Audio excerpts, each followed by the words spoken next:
จากบ่นอนบ่ได้เลยมื้อนี้พี่น้องฝนตก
สบายดีพ่อแม่พี่น้องสบายดีตอนแรงๆฝนฮักกะเซาตกฝนตก2 ชั่วโมงปลายพี่น้องเอ้ยว่าสิออกไป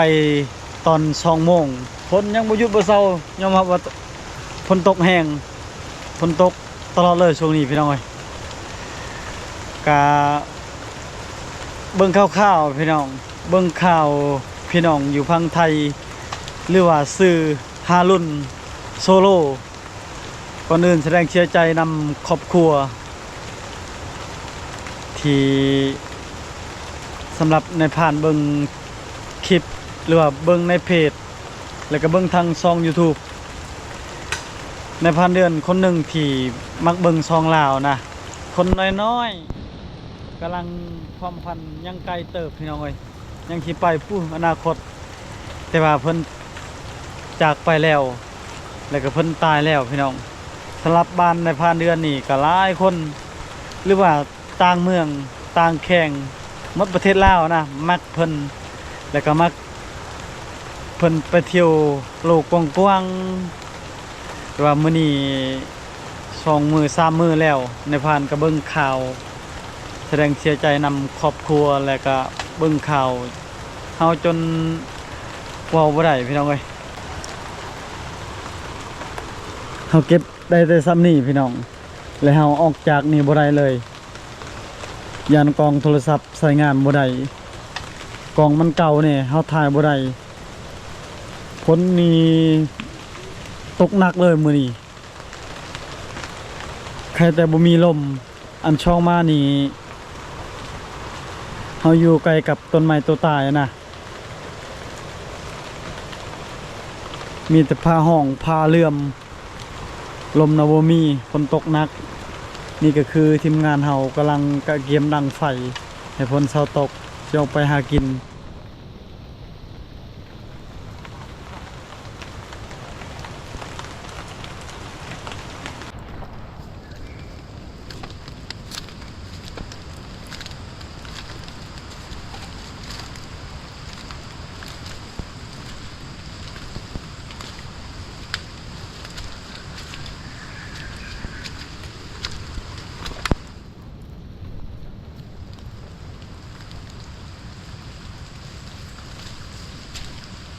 นี่แหละสาเหตุที่บ่ได้ขึ้นทางบกพี่น้องฝนตกเวลาเฮาไปหากินมันยากนะบุกป่าบุกดงเดี๋ยวรอบหน้าว่างๆฝนบ่ตกอากาศร้อนเอาบ่พิมพ์ไปใส่หมองคือเก่าหากินนำกันเด้อพี่น้องหากินตอนแรงๆก่อนเลาะยิงนกพอได้ปน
ทนยังบ่หยุดบ่เศร้าพี่น้องเอ้ยทนมาอีก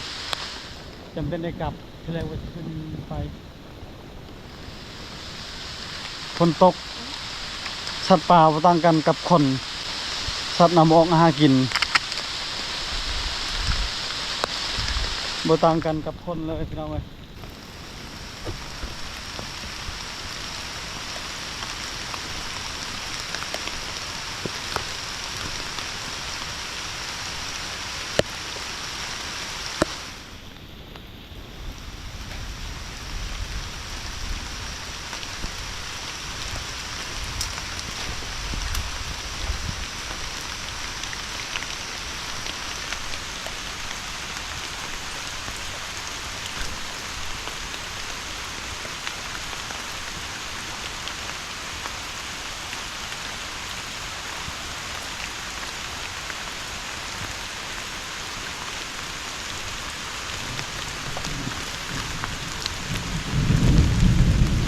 ว่าสิไปต่อพี่น้องคนยังบ่หยุดบ่เศร้าให้มาพังเพิ่นปิงปลาก่อนนี่ปลาในตู้ก็มีแล้วออกจากบ่นอนบ่ได้เลยมื้อนี้พี่น้องฝนตกแล้วมื้อนี้ลูกบ่ได้กินกระหอกอะไรบ่ได้กินกระหอกบ่ได้หายิงอย่าแล้วให้ฝนเศร้าตกก่อนถ้ากินปลาอันนี้เพิ่นได้เบ็ดไอเฮียงถ้ากินปลากดพี่น้อง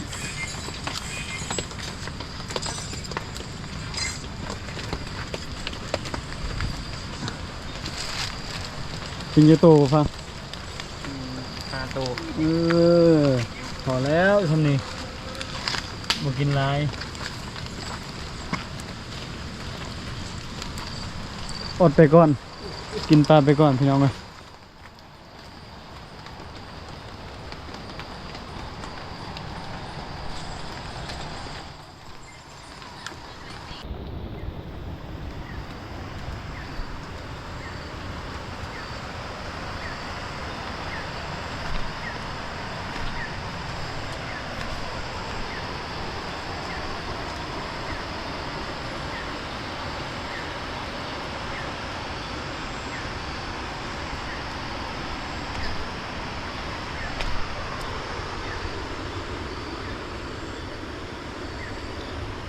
ภาคเบื้องนั้นยังพ้นตกอยู่เลยเบื้องนั้น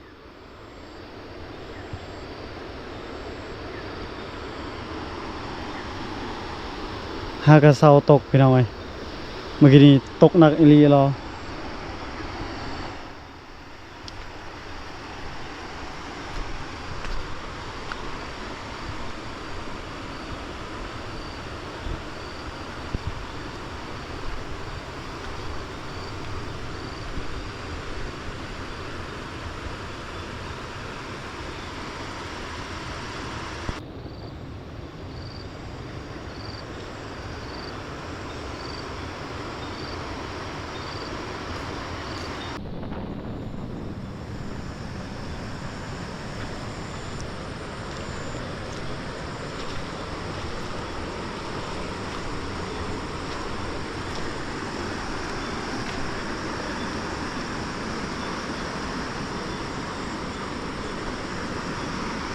สุดนั้นบรรยากาศนี่แกยังพี่น้องเอ้ยผลงานไอเหี้ยคนใดปรากฏปลาเคิง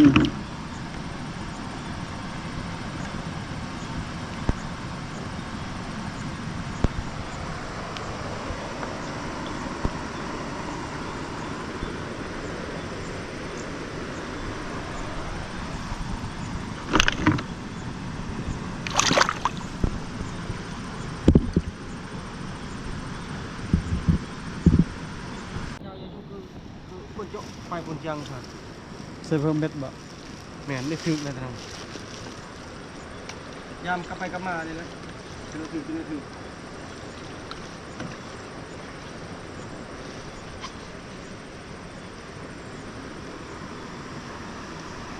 ฝนตกใหม่ๆนำคุณแบบนี้ใส่เบ็ดปรากฏปลาเคิงพอได้กินอยู่พี่น้อยหลักๆก็คือปรากฏนั่นแหละเอาใส่เบ็ดปัก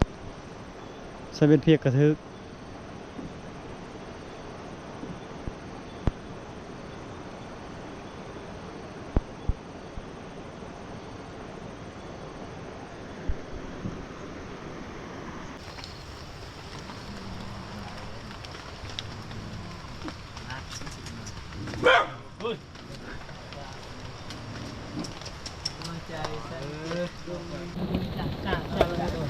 เฮ็ดยังบ่พัง ในอาการหยดจีดิ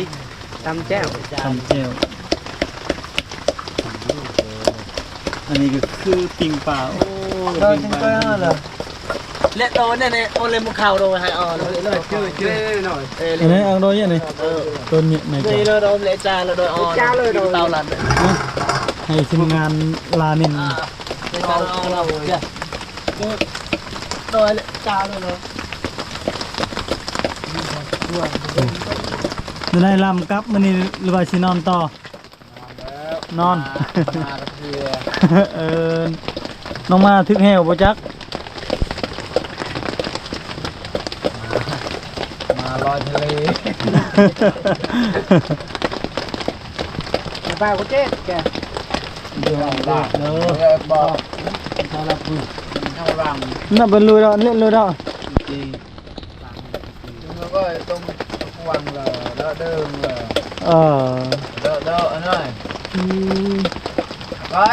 ก็แบบยาวในอ้อยปึ้มกะก็มึงกะจะพวกที่อ่านบันไดแกก็ยังไงตีดิบลึกแล้วก็ยกกบลุยเดินรีเกิน เป็นหยังคือยิงหมูป่าบ่ตายคนโสดผู้3-4คนบ่ได้แล้วคนโสดบ่ได้หมู่ โชคก็เอาอีหันมึงโหดเบิร์น ยิงจากลูกลำ มึงบ่แตก ยิงบ่แตกซ้ำฝนตกเนาะพื้นดินมันเปียก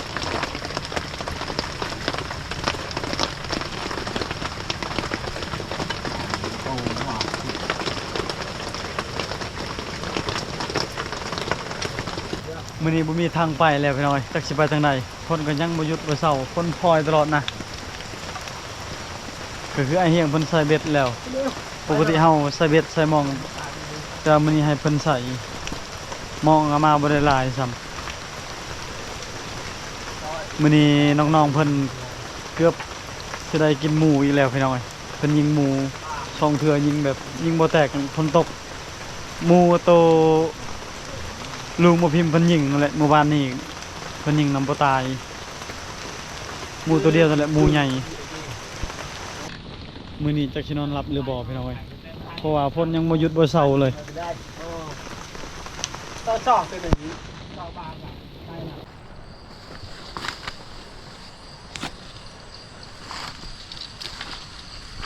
สบายดีอีกครั้งหนึ่งพ่อแม่พี่น้องมื้อนี้ออกไปการคนเดียวอีกแล้วเพราะว่าตอนแรงๆตอนกินข้าวอะไรก็นอนพี่น้องฝนตกหนักอีหลีว่าสิออกไปการไปบ่ได้เลยมารอบนี้ตั้งใจหากินทางบกไปก่อนตั้งใจหากินสัตว์ใหญ่เดี๋ยวติดตามชมพ่อแม่พี่น้องสิมาสัตว์ใหญ่หรือว่าสัตว์น้อย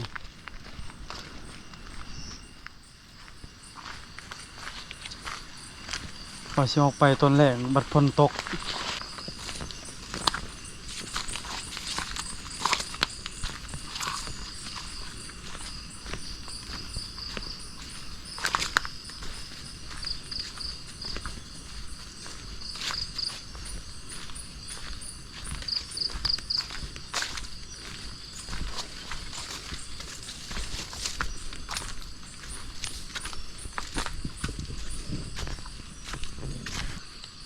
ไปเมื่อวานมื้อซื่นกินหมูปลากินหน่อไม้ไล่ยังใหม่อีหลีแล้วมันกินมากระบกแต่ว่าเฮานำบ่ทันสิมารอบที่สองอีกโอเคทุกคนลุ้นนำกันสิมาเลยบ่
ค่อยพอไก่ปลา3โตพี่น้อง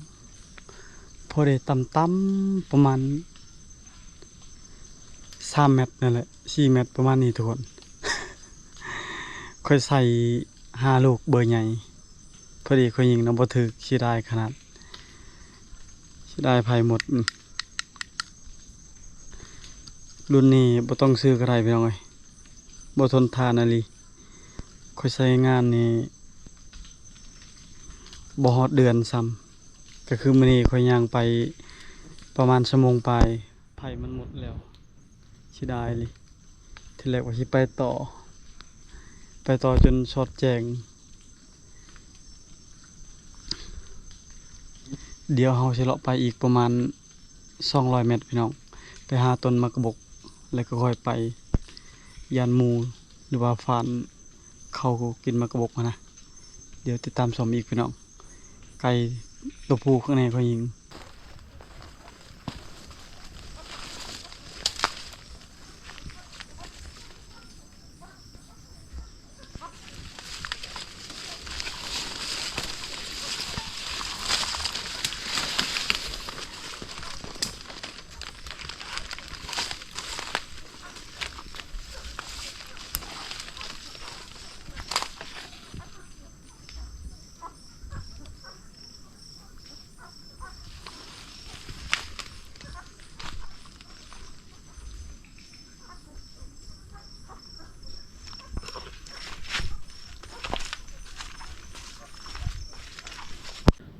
ปลายังไงพี่น้องเดี๋ยวจะหน่อยถ่ายให้พ่อแม่พี่น้องได้เบิ่งมันกินมะกะบกสังเกตเบิ่งฝนเศร้าตกและหมูป่ามัน เขามากินรถพี่น้องแต่ว่าเอาบ่สามารถไปได้เสียดายฝนตกตลอดช่วงนี้พี่น้องคันบ่นี่ก็ได้ยิงหมู่ป่า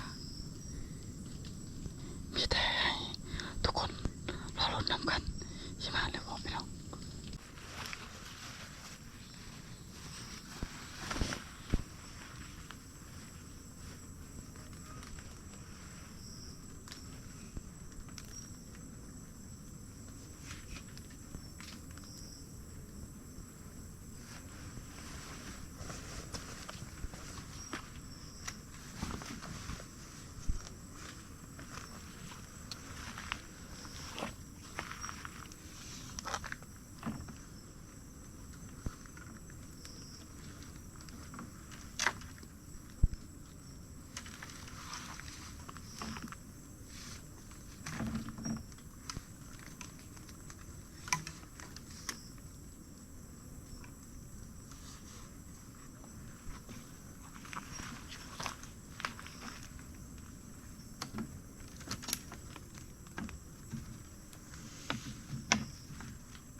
จุดให้อยู่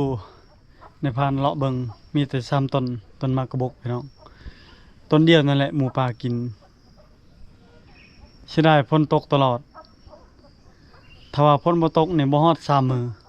ได้กินแน่นอนหมูป่าหรือว่าได้ยิงพี่น้องเฮาสินอนท่าอยู่หั่นตอนเช้าตอนแลงตอนเที่ยงบ่ได้ไปไสมีแต่นอนอยู่หั่นแหละเสียดายพี่น้องเอ้ยเมื่อวานนี้ฝนตกว่าสิไปลัดแลงมันเข้าแต่หัวแรงฝนตกหยุดประมาณ4โมง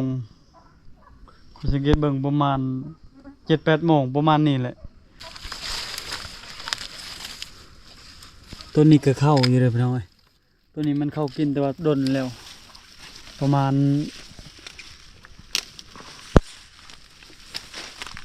อาทิตย์ปลายนี่ดนแล้วพี่น้องเอ้ยตัวนี้มันกินอยู่แต่ว่าดนแล้ว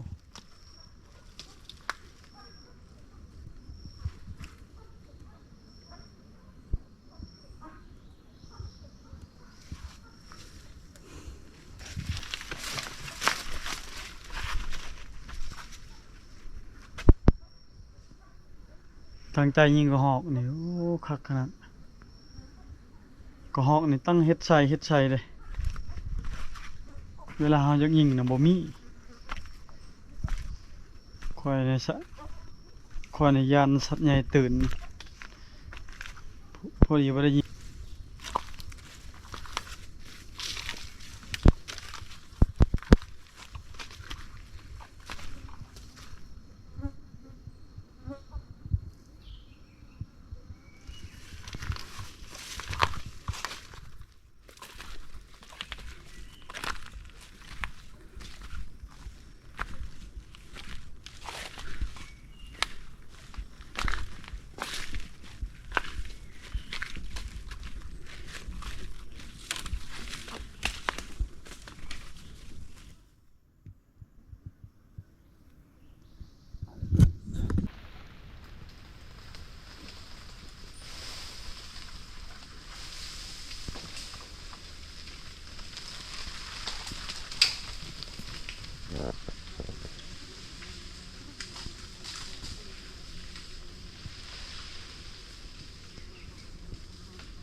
บ่ทันพี่น้องเอ้ยจักมันไปทางไหนแล้วหมูป่านำหอยประมาณ100ปลายเมตรบ่ทันซ้ำ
บ่พลาดกันยิงหอกพี่น้องซองเถื่อก็ยิงหอกก็ได้ตัวเดียวหอกที่5ตัวนั่นแหละหอกไปนำนกเลยนกน่ะแซว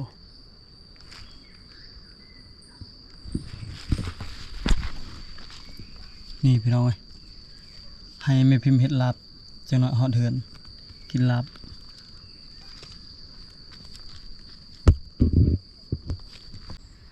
เมื่อยพี่น้องเอ้ยหากินช่วงนี้มันยากน้ำพ่นนั่นแหละคันทาค่อยเป็นไปได้ไปแต่หัวแรงออกไปการได้ยิ่งหมูป่ากินมากระกดนแล้วก็ได้ชัดใหญ่พี่น้องเอ้ย14คอมาหลายคลิปแล้วว่ายิ่งชัดใหญ่ให้เบิ่งแท้จริงก็อยากได้นั่นแหละพี่น้องเอ้ยอันช่องมานี่ลูกเมียก็คือกันอยากกินสัตว์ใหญ่อยากกินชิ้นๆนะกินหน่อไม้กินปลาลายกระเบื้อคือกันเฮาสำหรับเฮาเกิดเป็นคนต้องเลือกอาหารการกินพี่น้องกินหน่อไม้ลายก็บ่ได้เฮาต้องกินผักกินปูกินปลากินเขียดกินหน่อไม้กินสิ้นเลือกกินตลอดอันน่ะก็สำหรับวิดีโอนี้ขอจบไว้เท่านี้ก่อนอื่นขอบใจพ่อแม่พี่น้องทุกคนที่เป็นห่วงขอให้สุขภาพเข้มแข็งไปพบกันวิดีโอหน้าบาย